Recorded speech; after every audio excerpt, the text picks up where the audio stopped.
আজকে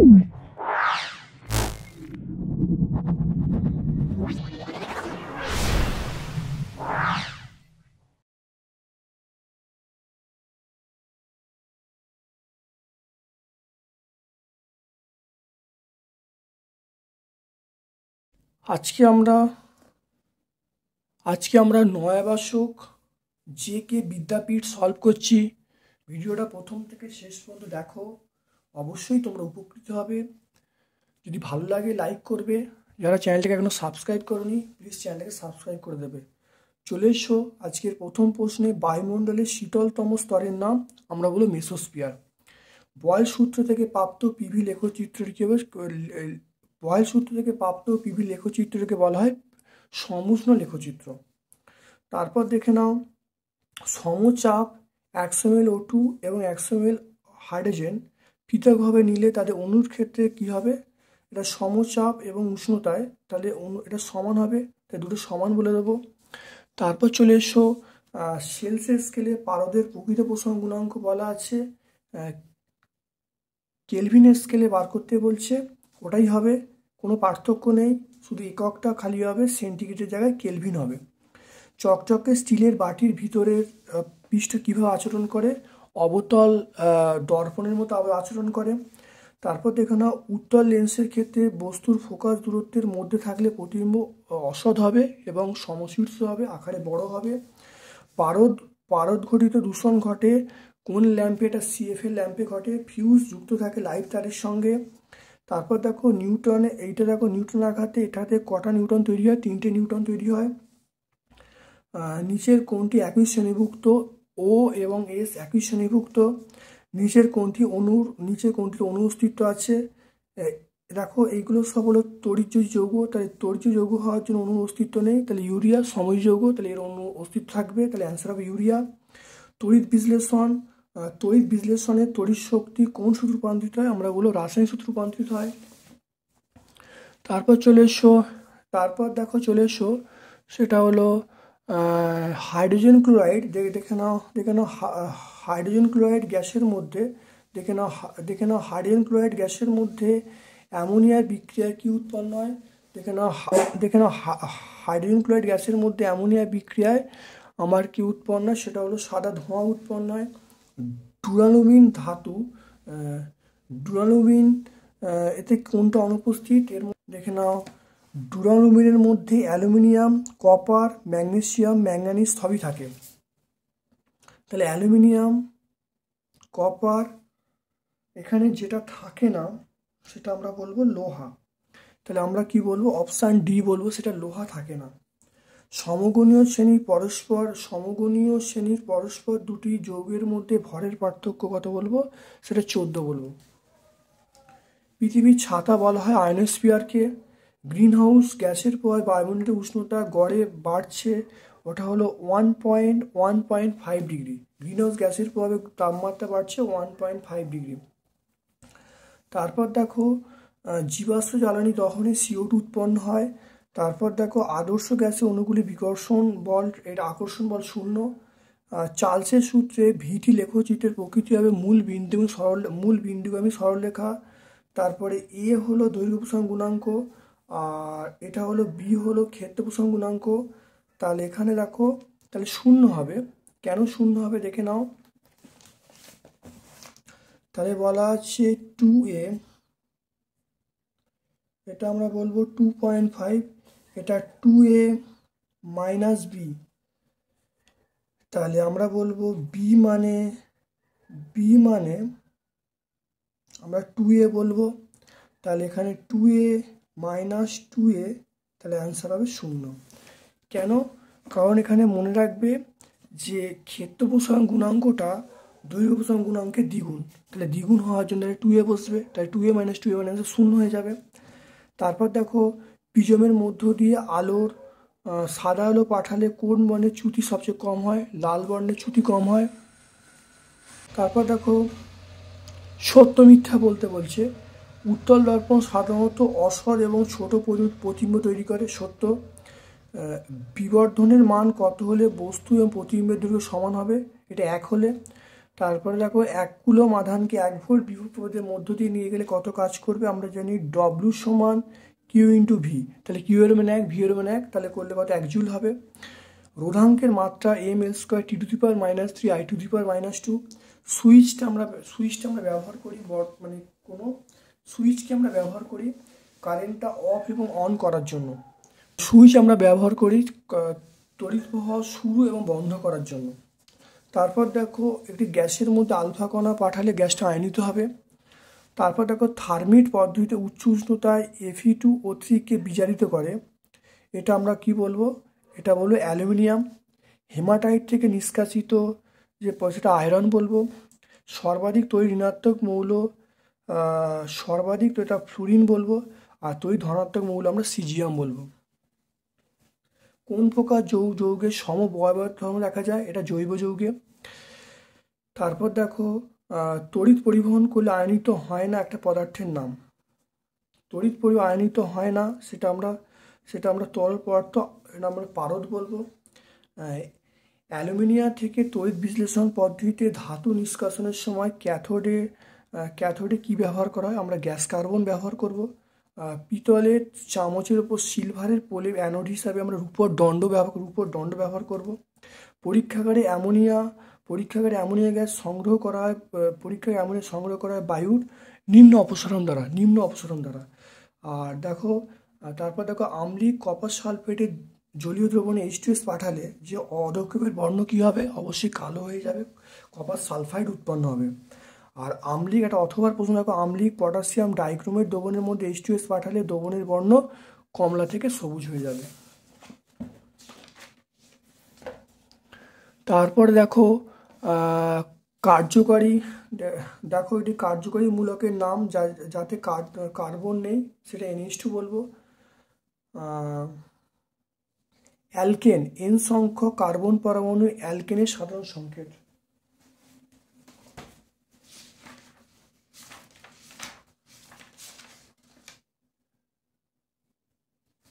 আমরা এটা বলবো, দেখে নাও, অ্যালকেনের সাধারণ সংকেত CN H2N+2, তাহলে আমরা কি বলবো, এটা বলবো CN H2N+2, এটা আমরা বলবো। তারপর দেখো ননস্টিক বাসনপত্রে আমরা টেবলন। তারপর দেখে নাও বিভাগ গ, ভবিষ্যতে পরিবেশের উপর বিশ্ব উষ্ণায়নের দুটো প্রভাব।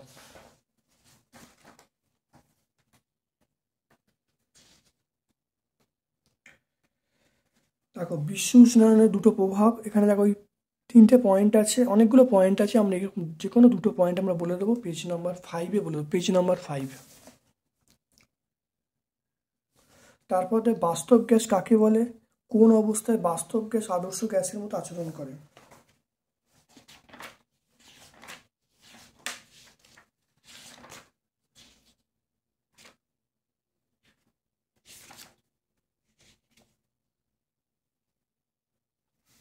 মনে রাখবে, দেখো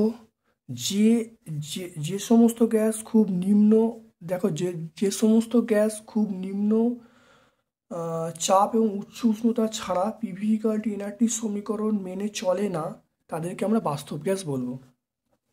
তাহলে এখানে উত্তরটা সবটাই হয়ে গেল, তাহলে আমরা বলবো এটা পেজ নাম্বার 15। তারপর দেখো CGS-SI পদ্ধতিতে আর এর একক। CGS-এ আমরা বলবো স্ট্যাট-ওহম, আর SI বলবো ওহম। বিপদ সংকেত হিসাবে আমরা লাল আলো কেন ব্যবহার করি, দেখো বিপদ সংকেত হিসাবে কেন লাল আলো ব্যবহার করি, 37 টাকা পেয়ে যাবে। দৃশ্যমান আলোক রশ্মির মধ্যে লাল আলোর তরঙ্গদৈর্ঘ্য সবচেয়ে বেশি, ফলে লাল আলোর বিক্ষেপণ কম হয়। বিক্ষেপণ কম হওয়ার জন্য বহুদূর থেকে আমরা দেখতে পাই, এই জন্যই আমরা লাল আলো ব্যবহার করি। Page number 182। তারপর দেখো 3.4, এখানে দেখো প্রবাহমাত্রা অর্ধেক, রোধ দ্বিগুণ করালো, উৎপন্ন তাপ কী হবে।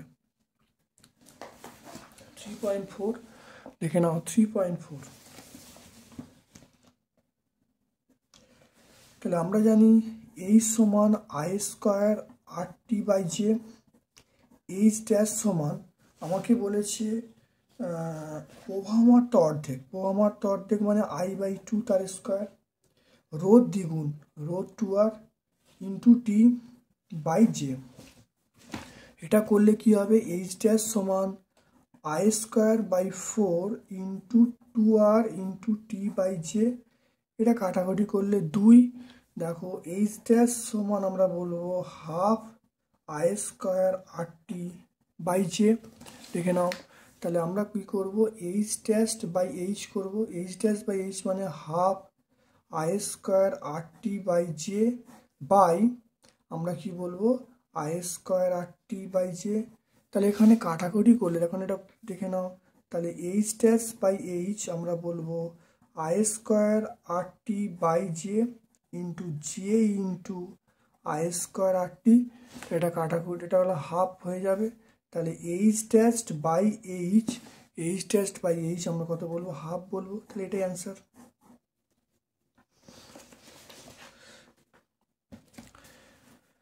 তারপর দেখে নাও, তড়িৎ বিভব, রোধ এবং তড়িৎ ক্ষমতার মধ্যে সম্পর্ক প্রতিষ্ঠা করতে বলছে।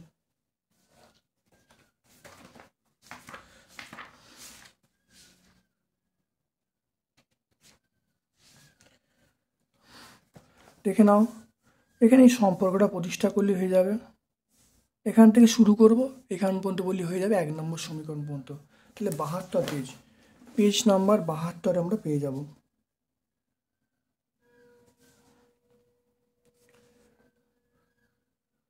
সোডিয়াম ক্লোরাইডের আণবিক ভর, এটা আগের স্কুলগুলো অনেকবার হয়েছে, এটা নতুন করে ব্যাখ্যা করছি না, আগের স্কুলগুলো দেখলে তোমরা অবশ্যই পেয়ে যাবে। তারপর দেখো আয়নীয় যৌগ উদাহরণ দিয়ে দেখাও যে অষ্টক সূত্র, আয়নগুলি অষ্টক সূত্র মানে না। পয়েন্টটা বলে দেবো, দেখে না, এই পয়েন্টটা আমরা বলে দেবো।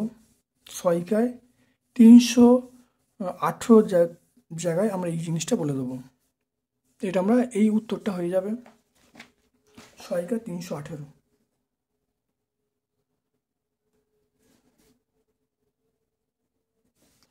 তারপর দেখো NaF এর গঠন দেখা দাও, NaF এর গঠন দেখে নাও। NaF এর গঠন কীভাবে গঠিত হয় ভালো দেখে নাও, এটা পুরোটা বলে দেবো 33 পেজে। 33 এটা পেয়ে যাব, পেজ নাম্বার 33, এই কোশ্চেন নাম্বার 33। তারপর দেখো NH3 একটি বিজারক ধর্মী প্রমাণ করতে বলছে।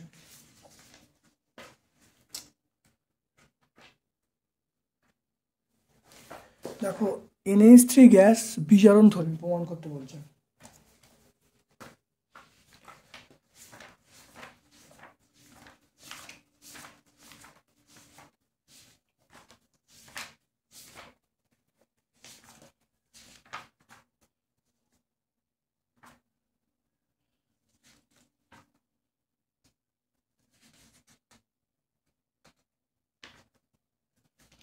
দেখো NH3 বিজারণ ধর্ম আছে, এইটা উত্তরটা আমরা লিখে দেবো।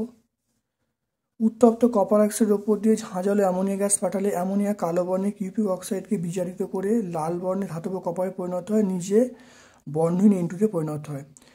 তাহলে এখানে এই বিক্রিয়া লিখে দেবো, লিখে দিলেই আমরা অ্যান্সার পেয়ে যাব। তাহলে টেক্সট বই 119 পেজে 119। উত্তপ্ত সোডিয়ামের ওপর দিয়ে অ্যামোনিয়া পাঠালে কি ঘটবে বিক্রিয়া লিখতে বলছে। দেখে নাও, উত্তপ্ত সোডিয়ামের ওপর দিয়ে অ্যামোনিয়া পাঠালে দেখো সোডিয়াম অ্যামাইড বা সোডামাইড এবং হাইড্রোজেন উৎপন্ন হবে। আমরা এই ভাষাটা বলে দেবো, তার সঙ্গে এই ল্যাঙ্গুয়েজটা যোগ করে দেবো। ভাষাটা বলে দেবো, তার সঙ্গে এই বিক্রিয়াটা লিখে দেবো। এটা 120 পেজ আমরা পেয়ে যাব।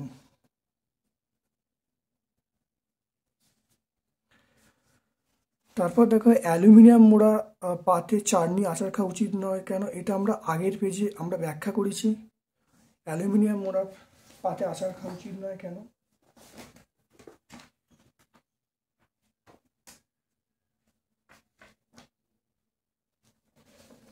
এই উত্তরটা আমরা কিন্তু আগের স্কুলে ব্যাখ্যা করেছি, তোমরা দেখে নেবে, সেখানে আমরা কপার অবশ্যই তোমরা আগের পেজে তোমরা পেয়ে যাবে।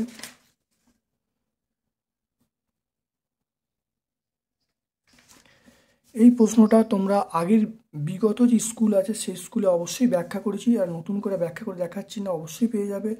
তারপর দেখো এইটা একই আণবিক সংকেত বিশিষ্ট দুটো জৈব যৌগ উদাহরণ দিতে বলছে, গঠন সংখ্যা লিখতে মানে গঠন সংকেত আলাদা হবে, দেখে নাও।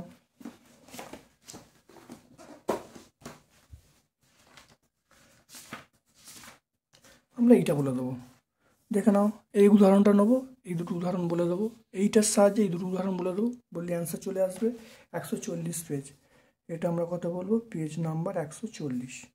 তারপর দেখো সমগণীয় শ্রেণী দুটো বৈশিষ্ট্য বলতে বলছে, দেখে নাও সমগণীয় শ্রেণী দুটো বৈশিষ্ট্য।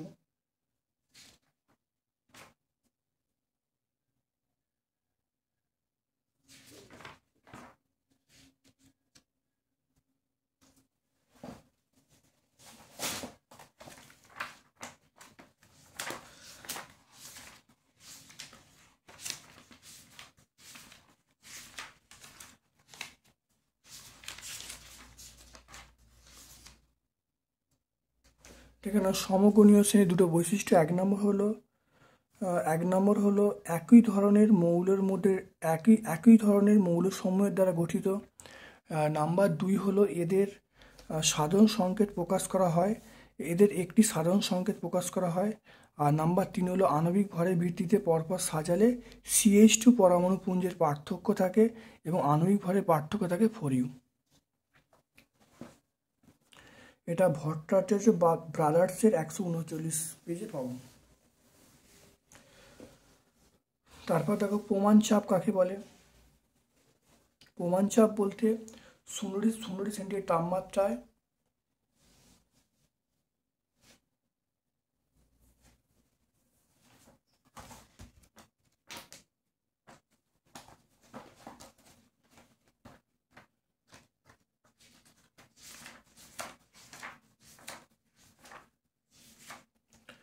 মনে রাখবে 0 সেন্টিগ্রেড তাপমাত্রায় 76 পারস্তম্ভের চাপকে প্রমাণ চাপ বলবো।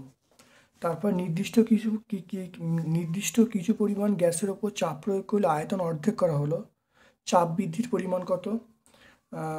গ্যাসে দেখো আয়তন অর্ধেক হলো, চাপ তাহলে কী হবে, চাপ আমরা বলবো দ্বিগুণ হবে। চাপ তাহলে কী হয়ে যাবে, চাপটা এটা অর্ধেক হলো তাহলে চাপটা আমরা দ্বিগুণ বলবো। তাহলে এবার দেখো গ্যাসের মোলার আয়তন কাকে বলে। 1 মোল গ্যাসের মধ্যে অ্যাভোগাড্রোর সংখ্যা অনুবর্তমান, ওই আয়তনকে আমরা মোলার আয়তন বলবো। তারপরে বাস্তব গ্যাসে দেখো, বাস্তব গ্যাসে আদর্শ গ্যাসের থেকে কি বিচ্যুতি, দেখে নাও। পয়েন্ট আছে, দুটো পয়েন্ট আমরা লিখে দেবো, এই দুটো পয়েন্ট 19 পেজে আমরা পেয়ে যাব, এটা পেজ নাম্বার 19-এ পেয়ে যাব। 122.5 গ্রাম পটাশিয়াম ক্লোরাইড STP-তে উত্তপ্ত করলে কত গ্রাম অক্সিজেন পাওয়া যাবে। KClO3 2KCl + 3O2, এটা করলে হবে 239 + 35.5 + 3 × 16, এটা করলে 245 গ্রাম। অক্সিজেন দেখো 3, এটা 2 × 16, এটা বলবো 96 গ্রাম। তাহলে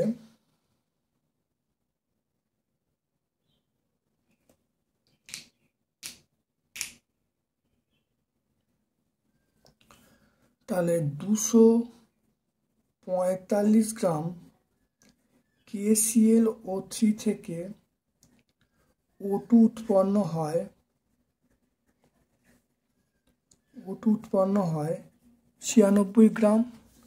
তাহলে 1 গ্রাম KClO3 থেকে O2 উৎপন্ন হয় 96/245, আর কত বলা আছে বইয়ে, বলা আছে 122.5, 122.5,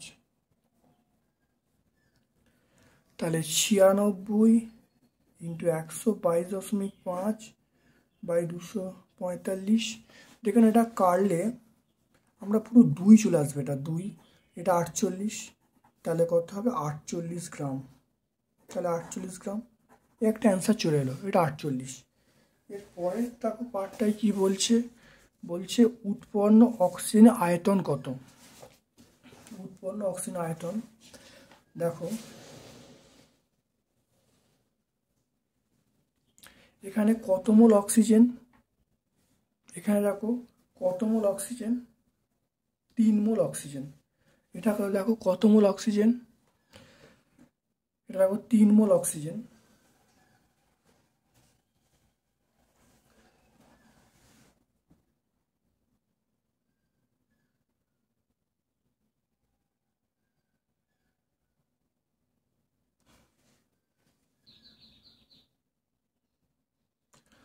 তাহলে এখানে দেখে নাও, তাহলে বলবো 96 গ্রাম অক্সিজেন মানে 22.4 ইন্টু 3 লিটার অক্সিজেন।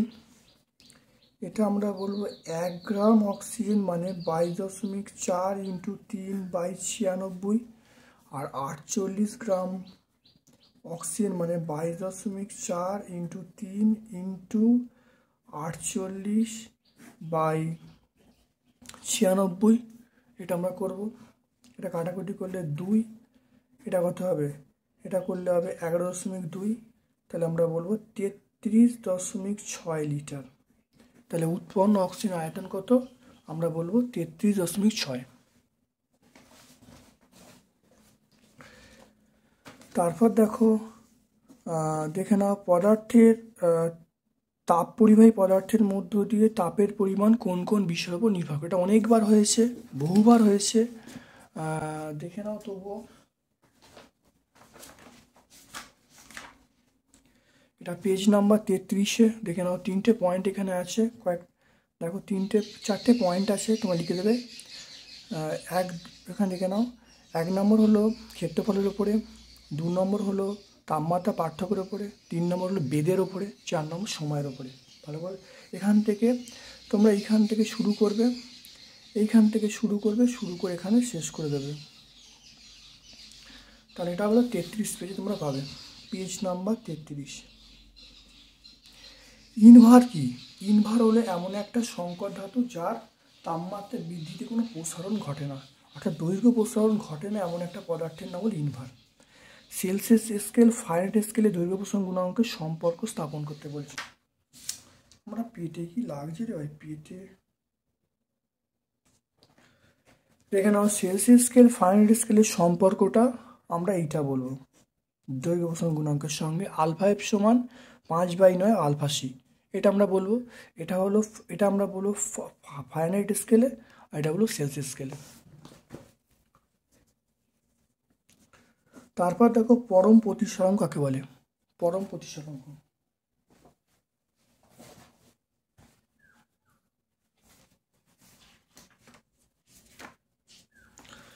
এটা আমরা পেজ নাম্বার 43টাকে পেয়ে যাব। পরম প্রতিসরাঙ্ক কোনো মাধ্যমের পরম প্রতিসরাঙ্ক বলতে বায়ু সাপেক্ষে ওই মাধ্যমের প্রতিসরাঙ্ককে বোঝায়। তাহলে পেজ নাম্বার 43-এ পেয়ে যাব, এটা পেয়ে যাব পেজ নাম্বার 43-এ। তারপর দেখো কোনো সমতল পৃষ্ঠে বায়ু থেকে 35 কোণে আপাতিত হয়ে প্রতিসরণে এতদিন বিচ্যুত হলো, প্রতিসরণ কত হবে দেখে নাও।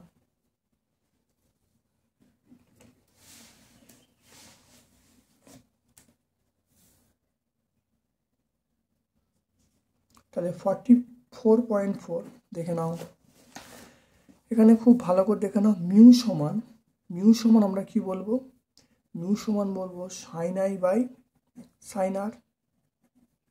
সাইন আই এটা কত ডিগ্রি কোণ বলবো, 45 ডিগ্রি কোণ বলবো। তারপরে দেখো বলবো প্রতিসরণে এত বিচ্যুত হয়, তাহলে প্রতিসরণ কোণ কত, আগে ছিল 45, এখন 15 ডিগ্রি বিচ্যুত হচ্ছে, তাহলে sine 45 degree by sine 30 degree. Sine 45 মানে 1/√2, এটা 1/2, এটা করলে কত হবে 1/2 1/√2 ইন্টু 2, তাহলে √2 ইন্টু √2/√2, এটা কাটাকুটি করলে কত হবে, এটা আমরা বলবো √2 বলবো। কত বলবো, √2 বলবো। তাহলে সাইন 45 সাইন 30 মান বসিয়ে দিলাম, বসিয়ে দিয়ে দেখো এখানে পেয়ে গেলাম এটা √2, কিন্তু হ্যাঁ এটা √2, তাহলে 1/√2 ইন্টু টু মানে √2 ইন্টু √2, তাহলে একটা √2 কেটে গেলে অ্যান্সার হয়ে গেল। তাহলে মিউ এর মান কত? √2। তাহলে প্রতিসরাঙ্কের মান পেয়ে গেলাম √2।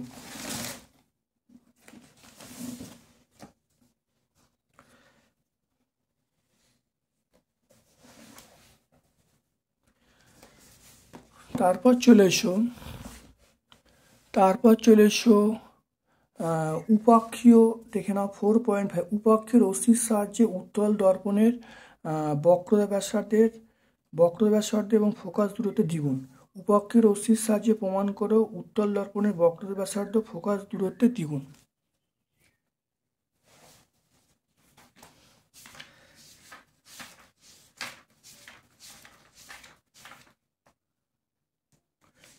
দেখে নাও, এটা আমরা এই উত্তল দর্পণটা বলবো। এতদিন অবতল দর্পণ শিখছিলাম, এবার আমরা উত্তল দর্পণটা, ওটা এইখান থেকে শুরু করব, এইখান পর্যন্ত আমরা বলবো। এটা পেজ নাম্বার 40-এ বলবো।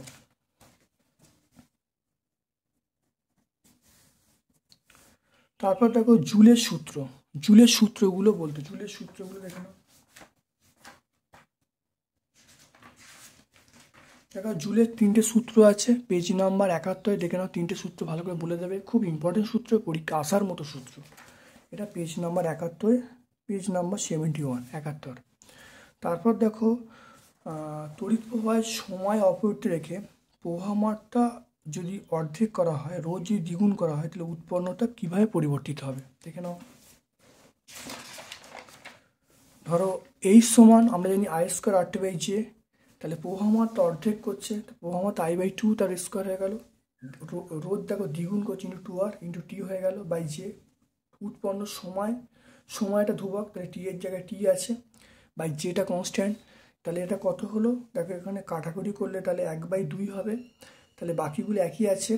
তাহলে H' সমান 1/2 × I²RT/J, কারণ এখানে দেখো 4 ছিল, এখানে 2, 4-এর সঙ্গে 2 নিচে 2 থাকবে, তাহলে 1/2 × I²RT/J। তাহলে এইটা তাহলে H' মানে এইটা বাই এইটা করলে কত হবে, করলে 1/2 হবে। তাহলে H' পেয়ে গেলাম 1/2, তাহলে 1/2 পেয়ে গেলাম। এটাই অ্যান্সার পেয়ে গেলাম, খুব ইম্পর্টেন্ট প্রশ্ন। তারপর দেখো চলে এসো, সেটা হলো পরিবাহী রোধ প্রস্থচ্ছেদ দৈর্ঘ্যের সঙ্গে সম্পর্ক স্থাপন করে আপেক্ষিক রোধের সংজ্ঞা দিতে বলছে, দেখে নাও।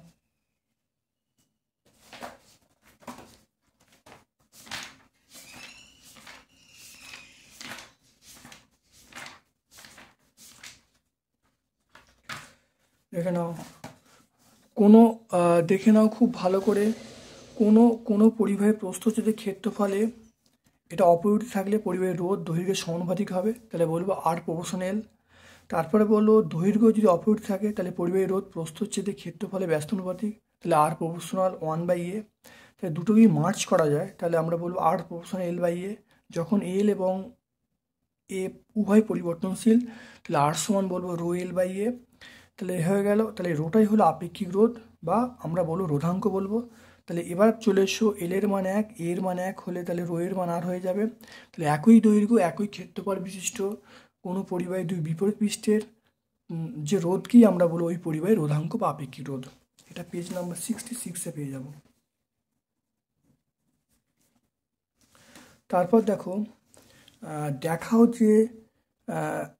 দেখাও যে একটি তেজস্ক্রিয় নিউক্লিয়াস থেকে একটি আলফা কণা দুটি বিটা কণা নির্গত হলে, দেখাও যে একটি তেজস্ক্রিয় নিউক্লিয়াস থেকে একটি আলফা কণা দুটি বিটা কণা নির্গত হলে দুইটা নিউক্লিয়াসটি যে গঠিত হয় সেটা একটা সমস্থানিক, সেটা একটি জনক নিউক্লিয়াসের সমস্থানিক, দেখে নাও।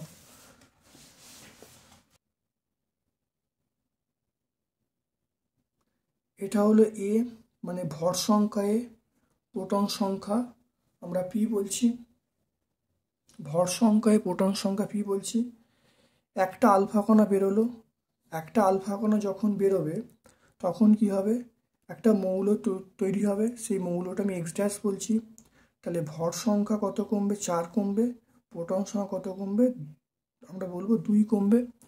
তারপরে যখন দুটো বিটা কণা বেরোবে তখন নতুন একটা মৌল তৈরি হবে। নতুন মৌলটা আমি মনে করে নিলাম X1 তৈরি হলো। তাহলে ভর সংখ্যাটা দেখে নাও, ভর সংখ্যা তাহলে আলফা মাইনাস এটা থাকবে। তাহলে দুটো বেরোনো মানে আমরা কি বলবো, তাহলে এক ভর সংখ্যায় প্রোটন সংখ্যা 1+1 হবে গেল। তাহলে আমরা বলতে পারি দেখো এটা কি জনক, তাহলে জনকের দেখো পরমাণু ক্রমাঙ্ক পি, এরও পরমাণু ক্রমাঙ্ক পি, তাহলে জনক এবং দুহিতা, এটা হলো জনক, এটা দুহিতা, এরা পরস্পরের সমস্থানিক। তাহলে ব্যাপারটা আরেকবার বলেছি, আলফা কণা বেরোচ্ছে, আলফা কণা বেরোলে তাহলে ভর সংখ্যা 4 কমে প্রোটন সংখ্যা 2 কমবে। তাহলে নিউক্লিয়াসটা হলো এরকম, দুটো যদি বিটা কণা বেরোয় তাহলে আমরা কি বলবো, ভর সংখ্যাটা একই থাকবে, প্রোটন সংখ্যা 1 করে বাড়বে। তাহলে দুটোর জন্য 2 বাড়লো, তাহলে -2 + 2, তাহলে এটা পি হয়ে যাবে। তাহলে পি হয়ে, তাহলে এই পি দেখো প্রোটন সংখ্যা, এরও প্রোটন সংখ্যা পি, এরও প্রোটন সংখ্যা পি, তাহলে ভর সংখ্যা দেখো এ আর একে A-4, তাহলে ভর সংখ্যা পরিবর্তন ঘটছে, দেখো ভর সংখ্যাটাকে পরিবর্তন ঘটছে কিন্তু প্রোটন সংখ্যা একই আছে। তাহলে আমরা বলবো জনক এবং দুহিতা পরস্পরের সমস্থানিক বা আইসোটোপ। 9-এর দেখো যে প্রশ্নটা আছে এটা আমরা পেয়ে যাব। দেখো এইটা 16 নম্বর প্রশ্ন, দেখে নাও এই উত্তরটা দেখো পেয়ে যাব 16 নম্বর প্রশ্নে, খুব ভালো করে দেখে নেবে, সবটাই উত্তর এখানে আছে, খুব ভালো করে দেখে নেবে। 16 নম্বর প্রশ্নটা ভালো করে পড়বে, এখানে প্রত্যেকটা উত্তর কিন্তু এর মধ্যে আছে, খুব ভালো করে দেখে নেবে। এটা আমরা সহায়িকা 362 পেজে পাবো।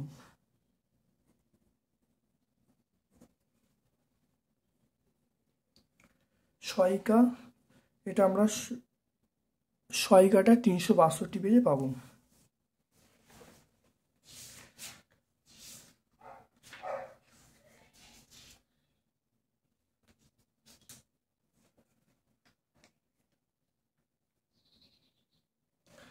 দেখে নাও, তার এখানে বলা আছে কোনটি তড়িৎ ঋণাত্মকতা বেশি।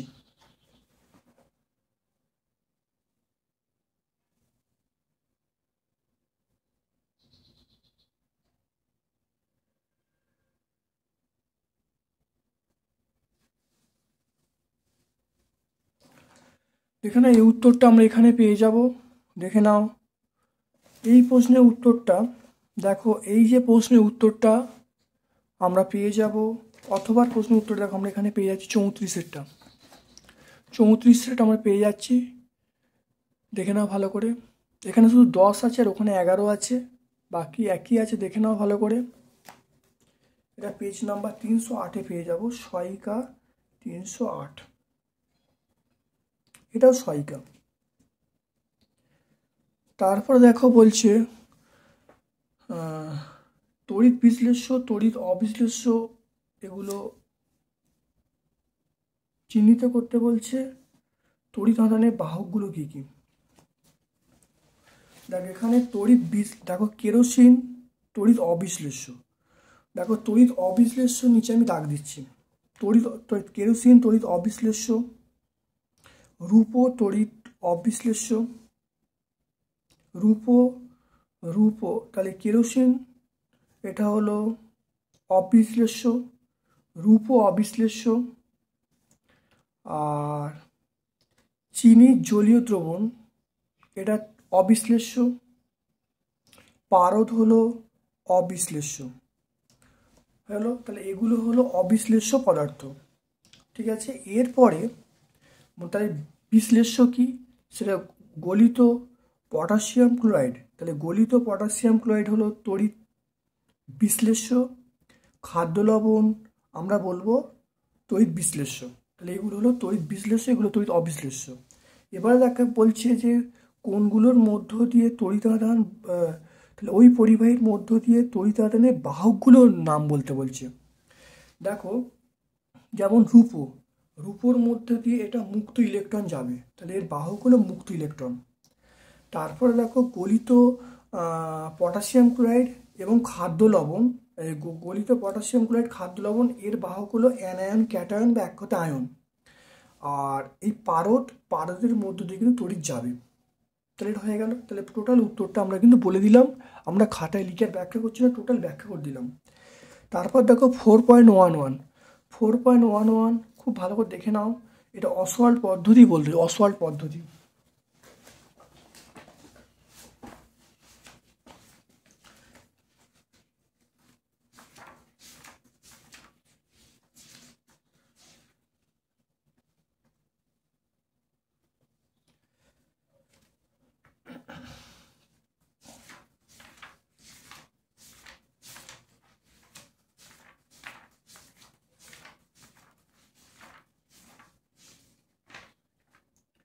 তাহলে অসওয়াল পদ্ধতি, এটা আমরা 126 পেজে পেয়ে যাবো। অসওয়াল পদ্ধতি এর 3টে স্টেপ আছে, 3টে স্টেপ এখান থেকে শুরু করবো, একটা স্টেপ, একটা স্টেপ, একটা স্টেপ, 3টে পদ্ধতি আছে। পেজ নাম্বার 126, পেজ নাম্বার আমরা বলবো 126। তারপর দেখো স্পর্শ পদ্ধতি, এটাও বলেছে। এটা দেখো পরের 127 পেজ দেখো পরিষ্কার শব্দ আছে, এখানেও তোমরা দেখতে পাবে এর 3টে স্টেপ আছে। এই একটা স্টেপ, একটা দেখো এই একটা স্টেপ, এই একটা স্টেপ, আর এই 3 নম্বর স্টেপ। এ পর্যন্ত লিখবো, লিখলে উত্তর হয়ে যাবে। তাই এটা আমরা পাবো 127 পেজে।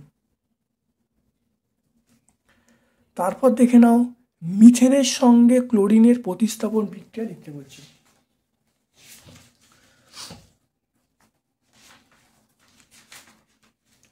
মিথেনের সঙ্গে ক্লোরিনের প্রতিস্থাপন বিক্রিয়া, দেখো 4টে বিক্রিয়া, একটা, দুটো, 3টে, 4টে। আমরা প্রথমেই ল্যাঙ্গুয়েজটা দিয়ে দেবো, এইখান থেকে শুরু করব, এইখান পর্যন্ত লিখে দেবো। তাহলে এটা আমরা পাবো 144 পেজে। এটা পাবো পেজ নাম্বার 144। তাহলে আজকে আমরা, তাহলে এই স্কুলটা আজকে আমরা নয়াবাসক, তাহলে আজকে আমরা নয়াবাসক জে.কে বিদ্যাপীঠ, আজকে আমরা নয়াবাসক জে.কে বিদ্যাপীঠ সলভ করলাম। ভিডিওটা অবশ্যই তোমরা লাইক করবে, যারা চ্যানেলটাকে এখন সাবস্ক্রাইব করোনি প্লিজ চ্যানেলটাকে সাবস্ক্রাইব করে দেবে, তোমার সকল বন্ধু বান্ধবের মধ্যে ইউটিউব চ্যানেলটা শেয়ার করে দেবে। আর যদি ভালো লাগে অবশ্যই লাইক করবে। আর আমার পক্ষ থেকে সকলকে ধন্যবাদ এবং শুভকামনা জানাচ্ছি। Thank you.